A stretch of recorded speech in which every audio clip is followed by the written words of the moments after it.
Muy buenas noches, tengan ustedes, como ya nos saludamos hace un rato. Vamos a dar inicio a nuestro webinar, ya en este caso, propiamente, digamos, con la actividad. Vamos a arrancar con la inspección de la norma AWS a través de su código D1.1. Hoy tenemos el D1.1 y el 653 del APE. Dentro del contenido que vamos a tratar el día de hoy están las limitaciones, definiciones de inspección, documento del proyecto, inspección de la calificación del soldador, acuerdos de los puntos de control de inspección, inspección y ensayo, plan de inspección y ensayo y el dossier. Hablemos un poco de las limitaciones de esta norma. La norma tiene varios códigos. El código de 1.1 establece para estructuras de acero al carbono o de baja aleación mayores de 3 milímetros de espesor. El de 1.2, cuando hablamos de estructuras de aluminio. De 1.3, láminas de acero igual o menor espesor de 5 milímetros de pulgada, de 5 milímetros de espesor. Acero de refuerzo, el de 1.4, acero inoxidable de 1.6, acero de refuerzo y reparación de estructura de 1.7, suplemento sísmico de 1.8, de 1.9 cuando hablamos de titanio, y el de 1.5 se estableció para soldar componentes de puentes de carretera y se recomienda para estas aplicaciones. Vamos a hablar un poco de las definiciones que nos emite la norma. La inspección del contratista. Este tipo de inspección y ensayo deben llevarse a cabo conforme sea necesario, previo al montaje, durante el montaje y después del montaje, de la soldadura, para garantizar los materiales y la mano de obra cumpla con los requisitos de los documentos del contrato. La inspección y los ensayos de construcción y montaje sea responsabilidad del contratista, excepto que se estipule en el contrato. Esa es la inspección del contratista, lo que debe ejecutar el contratista, pero esa inspección del contratista sale de una definición que nos emana, que es el inspector del contratista. Se define al inspector del contratista como la persona debidamente designada que actúa para y en nombre del contratista en todas las cuestiones de inspección y calidad dentro del alcance del código y documento del contrato. El representante del contratista, como bien lo dice norma, es quien vela porque el contratista ejecute su actividad conforme al contrato, conforme a las especificaciones técnicas y conforme a la norma. En este caso, el de 1.1, si estamos hablando de estructuras mayores de 5 milímetros de espesor de plancha. Es bueno resaltar que estos nombres que emite la norma, estamos hablando de la cabeza del departamento. Cuando hablamos de inspector de contratista, es como decir el coordinador. Luego hay otros inspectores que están, digamos, contemplados más adelante. Cuando hablamos de la inspección de verificación, se debe realizar este tipo de inspección y ensayo e informar sus resultados al propietario o al contratista oportunamente para evitar demora en el trabajo. La inspección y los ensayos de verificación son prerrogativos del propietario, quien puede realizar esta función o, cuando así se disponga en el contrato, no exigir la verificación independiente o estipular que tanto la inspección como la verificación sean realizadas por el contratista. Esa es la inspección general de verificación, lo que se debe hacer. Verificamos que los ensayos se ejecuten, observamos los resultados que se obtienen de esos ensayos y damos alguna recomendación. Eso es lo que busca la verificación. Comprobar que aquello que ejecuta el contratista y valida o está desde el punto de vista de la calidad bajo la responsabilidad del inspector de contratista se avale. De la verificación nace el concepto de inspector de verificación, que se define al inspector de verificación como la persona debidamente designada que actúa para y en nombre del propietario o del ingeniero en todas las cuestiones de inspección y calidad especificadas por el ingeniero. Digamos, en este caso, lo que se llama como el inspector del cliente, quien vela para que toda la documentación, concebida en la especificación de contrato se cumpla, que el material requerido sea el que compró o quien instaló el contratista, esté liberado conforme a la especificación del contrato y conforme a la norma. Inspectores, en general, lo llama la norma, lo define quienes nos asisten en campo, quien el contratista tiene un grupo a su cargo de inspectores, seguramente y generalmente suele ser inspectores que están avalados niveles 2 en las técnicas o ensayos no instructivos a emplear en el contrato, puesto que el nivel 2 nos facilita, nos da la posibilidad de emitir un resultado, de emitir una recomendación, de verificar los ensayos y generar reportes, cosa que el nivel 1 no lo puede hacer porque la norma no se lo permite de la ASNT. Esta categoría es para ambas partes. Como les comentaba hace un momento, el inspector de verificación o contratista es como las cabezas, como decir el QA y el QC, y ya el personal aguas abajo, digamos, quien tienes a su cargo los otros inspectores, la norma lo define como inspectores a secas, digamos, sin ningún tipo de apellido, por llamarlo de manera. Requisitos de calificación. Los inspectores responsables de la aceptación o el rechazo de los materiales de la mano de obra deben estar calificados. Las bases de la calificación deben estar documentadas. Si el ingeniero elige especificar las bases de la calificación del inspector, debe detallarlo en los documentos del contrato. De allí que es importante estar debidamente calificado para tal fin. De allí son unos requisitos que emite la norma, que exige la norma para poder cumplir cabalmente con la actividad. De allí que nosotros debemos prestar atención y énfasis a esto que nos exige la norma. ¿Cómo tú puedes liberar algo que desconoces cómo debe ser? La norma te lo dice, pero tú tienes que documentarte y tienes que estudiar. Tú no puedes liberar unos líquidos penetrantes aun cuando el resultado es evidente a través de la indicación que revela su franja roja, ¿verdad? No lo puedes hacer porque si tú no estás avalado por la norma que te da la posibilidad de hacerlo, no es, digamos, consono con lo legal, no se debe hacer.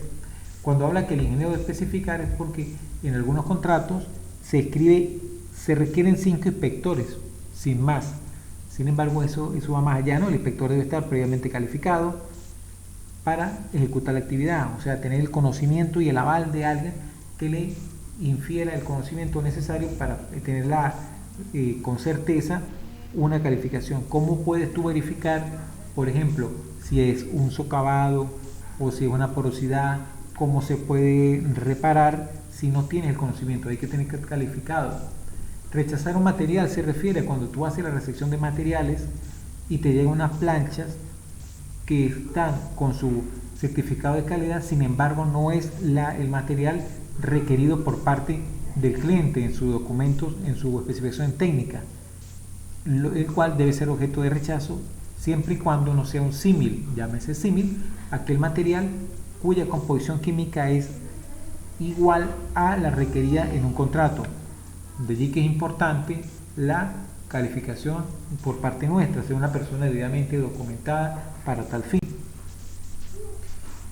Las bases de calificación aceptadas son las siguientes. A nivel mundial se manejan estos 3 criterios. La certificación a través de la AWS, quien emite sus inspectores de soldadura a través de la CWI, de la AWS, que son inspectores certificados para la inspección de soldadura.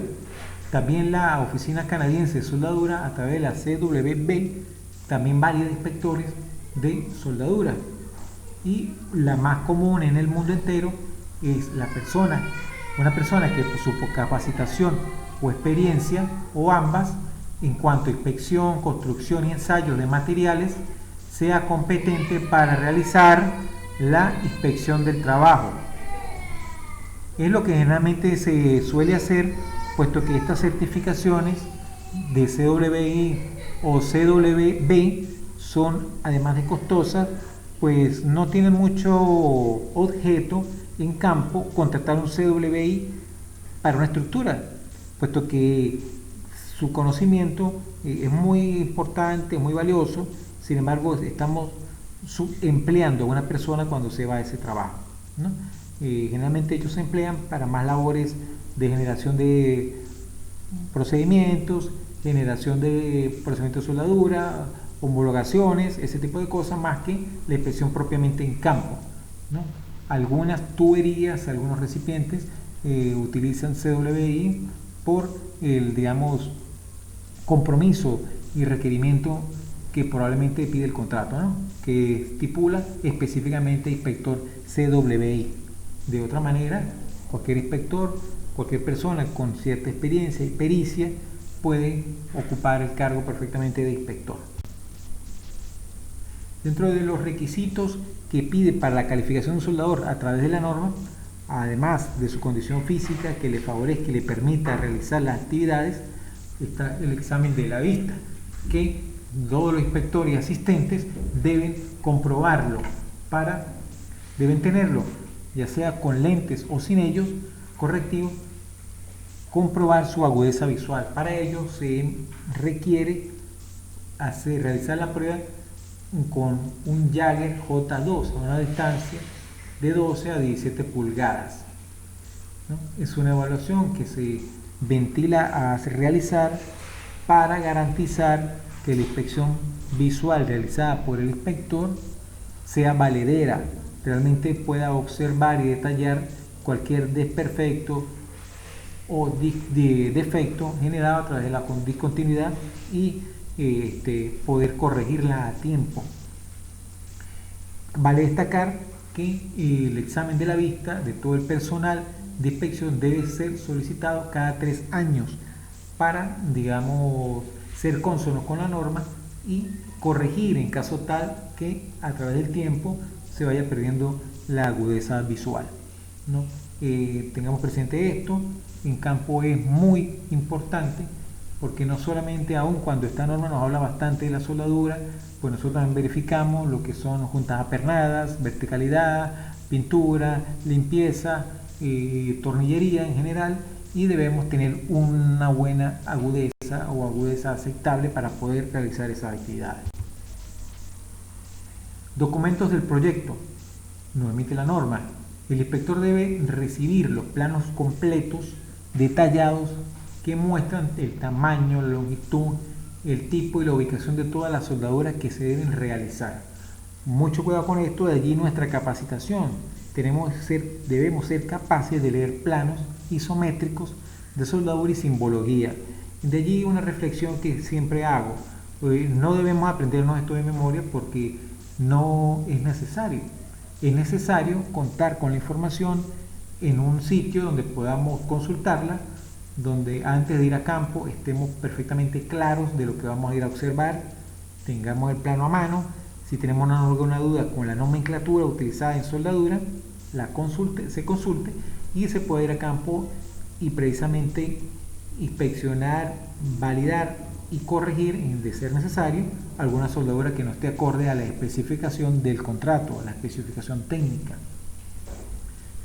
Dentro de la documentación requerida, que es propiamente la especificación técnica, donde te habla del material, los espesores, en el caso de los planos de soldadura y montaje, el tamaño de los cordones, la longitud, el bisel que debe tener o el filé que debe tener, sus tamaños.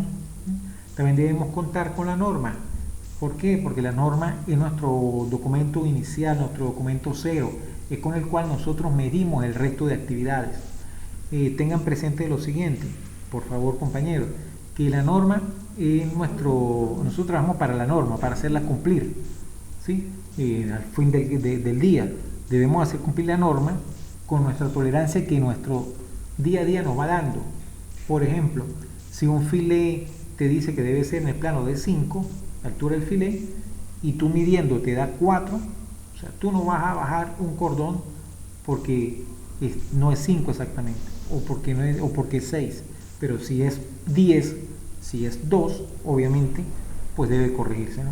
Allí donde con el tiempo debemos tener cierta tolerancia, además de la que nos permite la norma, la que nosotros en campo podamos verificar para, digamos, hacer que el proyecto camine, no volvernos tan exigentes en cosas que no tiene sentido hacerlo. Recordemos que trabajamos con humanos y estamos prestos a fallar. Cualquiera de nosotros puede fallar en campo, puede tener un mal día. Recordemos que todo es a pulso de soldadura, a no ser que sean procesos automatizados. Los planos de fabricación y planos de montaje, porque recordemos que en el montaje debemos estar conscientes de que para liberar montaje se debe verificar la verticalidad. Si no está no tiene la verticalidad de 1 a 100, ¿no? Debemos hacer que se cumplan, porque esto, digamos, nosotros tenemos que ver con la vida de quienes ocupen luego esas instalaciones. De allí es importante validar. Todo este webinar que estamos llevando a cabo, amigos, compañeros, es digamos una puerta a lo que es cada una de las normas que vamos a mencionar. En este caso, este es el de 1.1. Estos son cursos de 8 horas, ¿verdad?, que nosotros también dictamos, donde vamos bastante más al detalle. Ahora queremos darle a ustedes todo lo que, digamos, el abreboca de lo que se requiere, de lo que nos pide la norma y lo que debemos hacer cumplir. Vamos a hablar un poco de la inspección de la calificación del soldador. Ojo con esto está basado todo nuestra documentación que le entregamos a ustedes a través de nuestras presentaciones, es basado en la norma en un 100% y bajo experiencias personales que he tenido a través de 18 años en la industria y de otros colaboradores que me apoyan a mí. Por lo que esto viene de la norma, no está inventado por nadie, ¿no? Por supuesto, de las mejores prácticas, donde te dice que algo lógico, pero muchas veces no lo vemos. Dice: el inspector solo debe permitir que la soldadura sea realizada por soldadores. Voy a repetirlo: el inspector solo debe permitir que la soldadura sea realizada por soldadores, según los requisitos de la sección 4 cuando estamos hablando de planchas, o sección 9 cuando hablamos de tubulares de esta misma norma. Debe garantizar que cada soldador o operario haya demostrado previamente dicha calificación bajo la otra supervisión aceptada y aprobación del ingeniero según el 4221 también de la norma.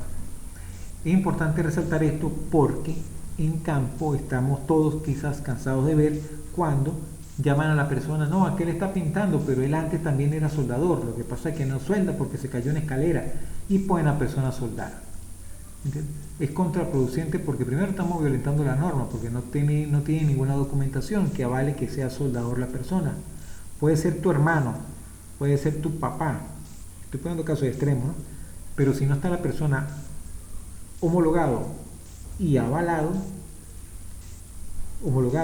habilitado, no puede soldar. De allí caemos en estos conceptos que es importante refrescarles a ustedes, que seguramente los manejan. Homologado es la prueba o la acreditación que hace que una persona obtenga un título, digámoslo de una manera, como soldador en algún proceso particular con unas condiciones de espesores particulares y puntuales. ¿Sí? Habilitado es la persona quien tiene la homologación y también tiene un lapso menor de 6 meses sin haber soldado en esa técnica. Cuando una persona cumple esas dos condiciones, está habilitado para soldar. Es importante que tengamos presente esto, compañeros. En la inspección de esta norma nos exige esas dos cosas. Tú no puedes colocar a una persona a soldar que no sea soldador. Para nosotros soldadores, quien tenga esas dos condiciones, no que esté solamente homologado. Voy a repetir esto despacio. Un soldador lo consideramos soldador como tal cuando está habilitado para hacerlo y cuando está homologado. Cuando está homologado primeramente y luego cuando está habilitado. ¿Por qué no solamente cuando está homologado?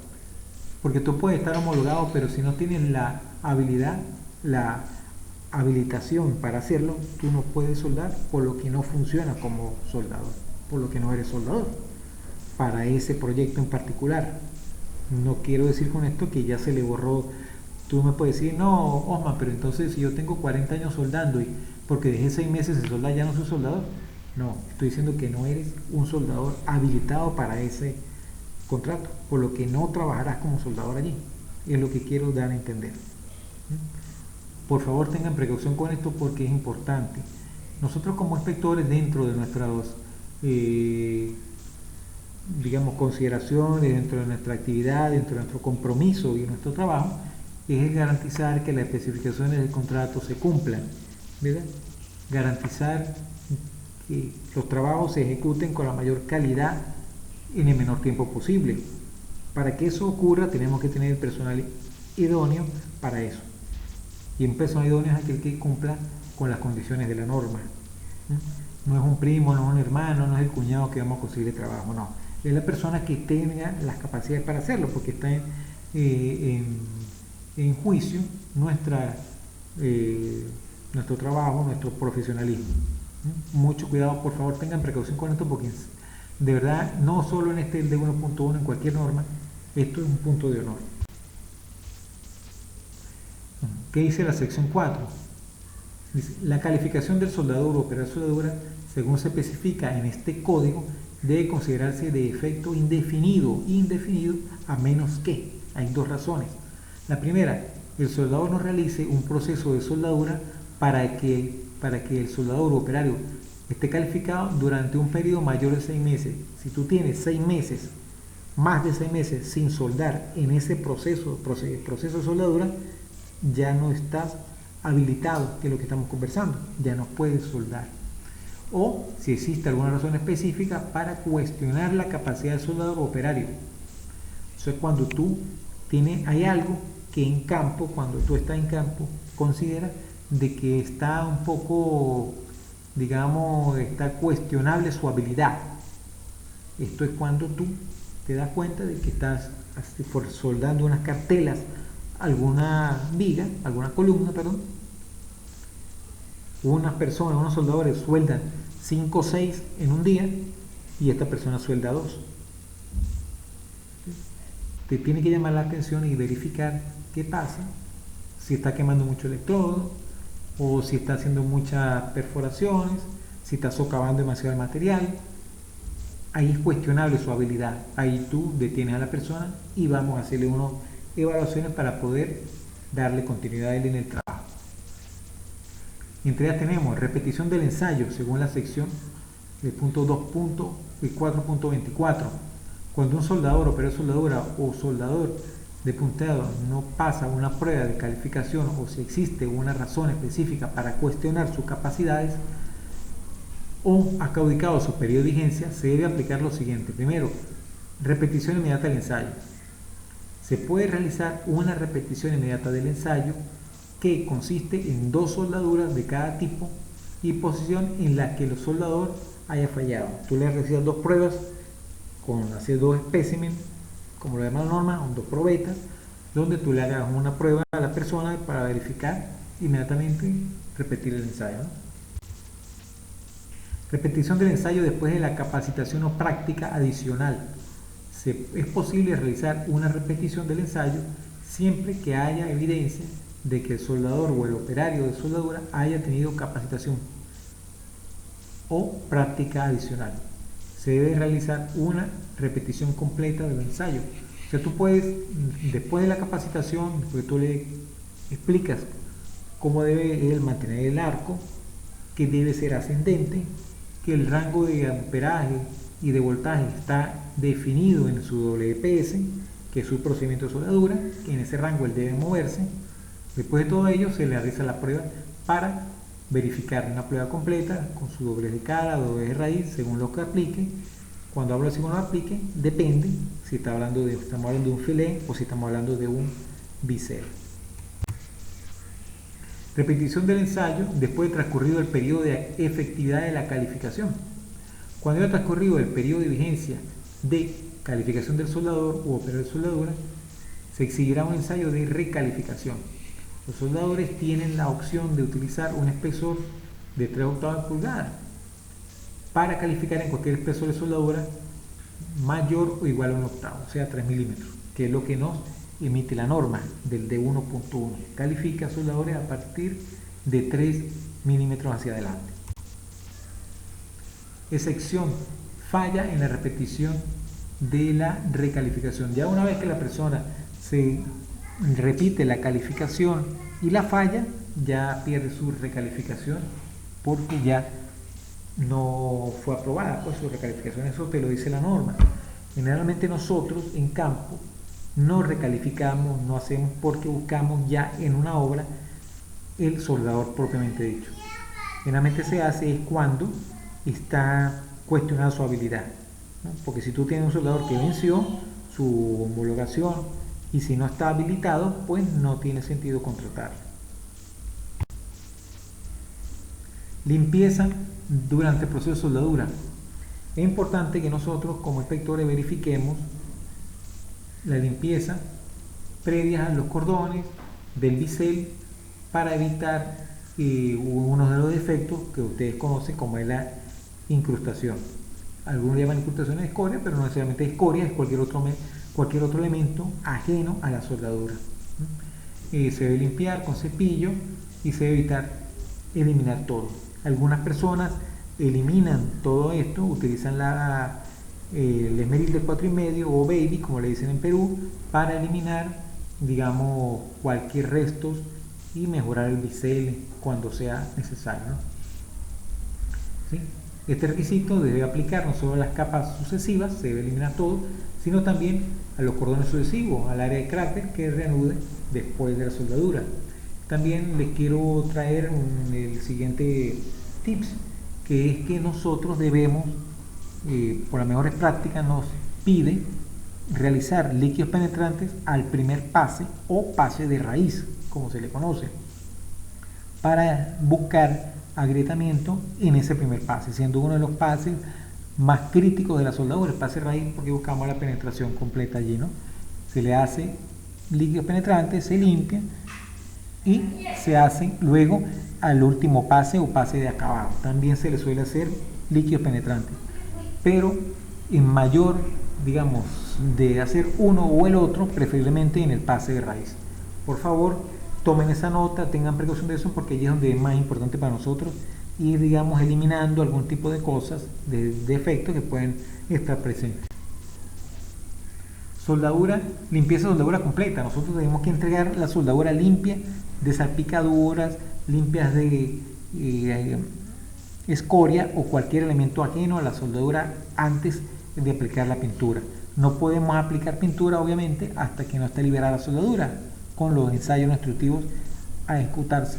Recordándoles, compañeros, que todos los ensayos instructivos se hacen con el objeto de evaluar la capacidad o, digamos, destreza del soldador, más no, nosotros no inspeccionamos para ver si la soldadura está buena o mala. Por supuesto, si está buena o mala, pero para ver si está buena o mala, digamos, la agilidad o la destreza del soldador. De allí que es importante mantener un registro de las pegas, que también lo pide la norma, que cada pega debe estar en campo identificada con la estampa del soldador que ejecutó la misma y la fecha que la hizo, para nosotros luego hacer un registro y inspeccionar a través de ensayos no destructivos, además del visual, cuál ha sido, digamos, el comportamiento del soldador. Un soldador con muchos rechazos, pues no es un soldador que sea muy recomendado para otros trabajos o para el mismo trabajo, para continuidad, porque eso nos genera retrabajos, gasto de consumibles, horas hombre, depreciación de los equipos y un sin par de gastos que ocasionan retrabajos. De allí que cuando nosotros observamos que en una obra está concebida para realizarse con 12 millones de dólares y termina con 12.800, pero la gente se explica, pero es que no hubo gastos mayores, no existieron adicionales, no trabajamos horas extras, pero ¿de dónde viene ese gasto? Bueno, ese gasto viene de los retrabajos. De allí que es importante que tengamos presente que la importancia de una buena limpieza, de verificar todo correctamente, que nuestro personal esté calificado, hablo de los soldadores, apuntadores, ¿verdad?, para tal objeto, que estén habilitados y que estén homologados, por supuesto.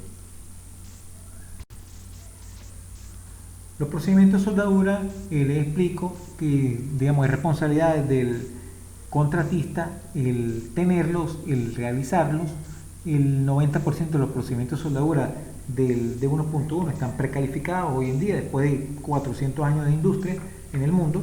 Entonces no es algo que vamos nosotros a inventar, a no ser que sea unos materiales muy específicos que generalmente pues ya no hay tan así, porque como te digo, la mayoría, como les comento, la mayoría ya está diseñado, ¿no? Es importante considerar que el WPS es el procedimiento de soldadura, el cual debe estar en campo, que debe estar fácil, digamos, manipulación por parte del soldador. Es un material que el inspector de verificación te lo puede pedir en campo y te puede pedir, mira, ¿qué procedimiento están empleando? Le puede preguntar al soldador de modo directo. Si él no contesta o no sabe, le puede levantar una nota de no conformidad por no uso de un procedimiento de soldadura adecuado para la obra que están ejecutando, por lo que el inspector de contratista debe tenerlo en campo, debe, digamos, hacérselo saber al soldador. Mira, tú estás soldando, no, si yo sueldo desde que abrí los ojos porque mi papá era soldador, etcétera. Ok, perfecto, te felicito, pero este es el procedimiento de soldadura, este es el rango de amperaje, el rango de voltaje, la polaridad que tienes que utilizar, porque esto ya fue establecido. ¿Entiendes? Siempre les pido que actuemos como quisiera que actuaran con nosotros, o sea, con respeto, con humildad y con conciencia. No hagamos cosas que no querramos que nos hagan a nosotros, ¿no? Tratemos con respeto al soldador, que es un profesional también en su área, y cualquiera que está en un trabajo pues amerita su respeto y consideración, ¿no? Y el PQR es el registro del procedimiento de soldadura, el cual debe estar enmorochado o debe estar de la mano del WPS. El WPS, también la norma te lo dice, más adelante se lo plasmo aquí en las diapositivas.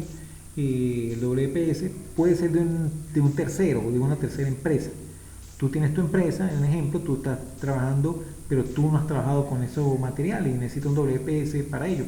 Tú puedes buscar una empresa que lo tenga, pedírselo y cambiarle el logo y colocar el logo de tu empresa, o sea que es tuyo. Sin embargo, recuerden que el WPS tiene un ítem que dice número de PQR y ahí tiene un serial o un número. Ese PQR es el PQR con el cual elaboraron o validaron ese WPS, el procedimiento. De allí que ese no lo puedes alterar.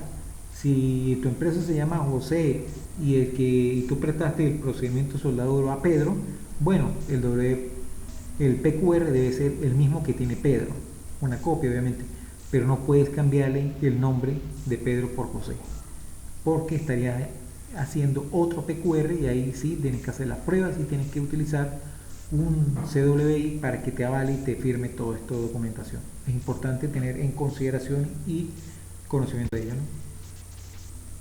Aquí es lo que te comento yo, la responsabilidad de la calificación, que te lo permite la norma, ¿no? La norma te habla que puedes emplear un WPS de una empresa que no sea necesariamente la tuya, pero el PQR sí debe mantenerse.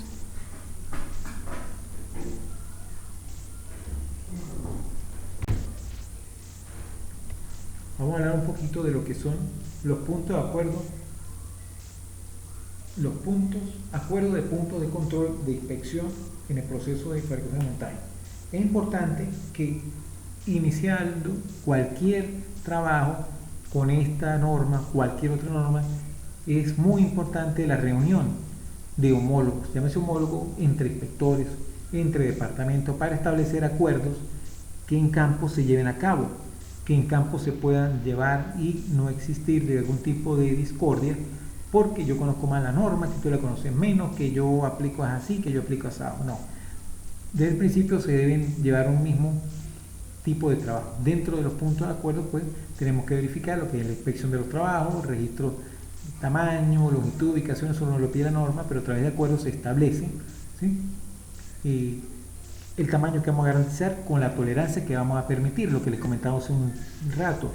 Si nos habla de que, mira, te dice que 5, pero bueno, vamos a hacer una tolerancia de más o menos 1. Esos son acuerdos que se establecen entre ambas partes. La longitud debe ser la misma porque estamos hablando de distancias. La ubicación obviamente debe ser igual, pero hay algunos acuerdos que se establecen. Todas estas dimensiones deben estar avaladas según el código y según las especificaciones técnicas que nos emite el documento contractual. ¿Cuál es el alcance de una inspección? ¿Cuál es el alcance de la inspección? De las inspecciones. El inspector debe observar a intervalos adecuados, no todo el día ahí parado, a intervalos, porque tienes que, a veces, aunque no se crea, el personal, los armadores, quienes están en el apernado o torque, o quienes están en soldadura, sienten cierto recelo cuando una persona se le para al lado y está todo el tiempo mirando qué es lo que hacen y cómo lo hacen. No camina la cosa muy bien así, y menos si esa persona es el inspector. Es preferible darle vueltas y estar pendiente. Verificar cuando se preparan el bisel, ¿verdad? Medirlo, saber si está más o menos la tolerancia, que no tenga ningunos rastros o queden allí incrustaciones o no sea una limpieza pareja, digámoslo así, no quede suciedad o grasa que repercute en la soldadura. Y la práctica durante el montaje, verificar que se esté montando de acuerdo al plano, como lo concibe el plano. Esa es una de las cosas que debemos verificar. La técnica de soldadura, el desempeño de cada soldador, la operación de soldadura y los controles para garantizar que se cumplan con los requisitos de establecidos. Ese es el alcance de la inspección en general, ¿no?